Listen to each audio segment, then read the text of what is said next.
c'est l'heure du conte. Un vrai Noël ?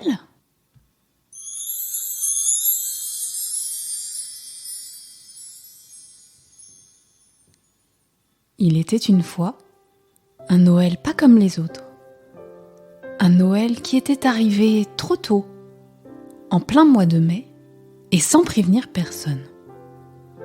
Rien n'était prêt. Sur la terre, ce fut la surprise générale. Pensez, cette année, Noël tombait le 17 mai. Personne ne s'y attendait. Noël, on l'attendait bien, mais pour plus tard, pour le 25 décembre, comme chaque année. Alors évidemment, la question était sur toutes les lèvres. Mais qui donc a décidé cela ? Toutes sortes de suppositions furent avancées. On soupçonna les églises de vouloir se faire de la publicité. On parla d'une tradition secrète, remontant à un 13e apôtre connu des seuls initiés. On évoqua une réforme secrète du Vatican. On accusa les marchands de muguet, les commerçants, les politiques, bref.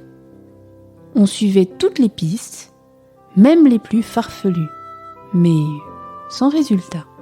Jusqu'au jour où quelqu'un suggéra « Eh, si c'était Dieu lui-même qui cette année avait choisi cette date incongrue pour fêter la venue de Jésus parmi les humains ?» Aussitôt, vous auriez dû les entendre. Mais quelle protestation ! Quoi ? Noël en mai ? On n'a pas idée ! Si même au ciel, il n'y a plus de saison, mais où va-t-on ? Certains même, j'ose à peine le dire, chuchotèrent que, là-haut, le patron devenait gentiment gâteau. Et quelle réclamation ! Comme personne n'avait été averti, rien n'était prêt. Les stocks de crèches s'entassaient au fond des entrepôts. Les jeunes sapins grandissaient encore dans les clairières. Les commerçants s'arrachaient les cheveux. Noël sans cadeaux, Noël sans vitrine, Noël sans traîneau, sans dinde, sans marrons glacés, sans chocolat et sans vin chaud. Mais quelle catastrophe ! Et dans les églises, c'était la bousculade.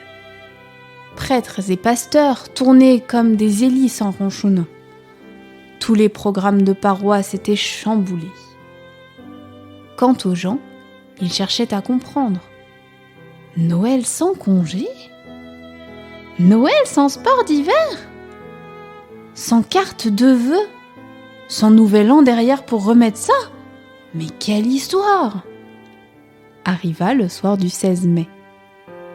Dans les salles de séjour, dans les cuisines, dans les sacristies, rien n'était comme d'habitude. Tout le monde était quelque peu déboussolé. Tout le monde était déçu, je crois, en songeant à ce qu'il manquait pour faire un vrai Noël. Tout le monde ? Non. Dans un coin perdu, quelques bergers et 3 savants un peu rêveurs balbutiaient de joie. Ils avaient deviné, eux, que Noël, c'est l'inattendu de Dieu qui prend visage sur la terre des humains.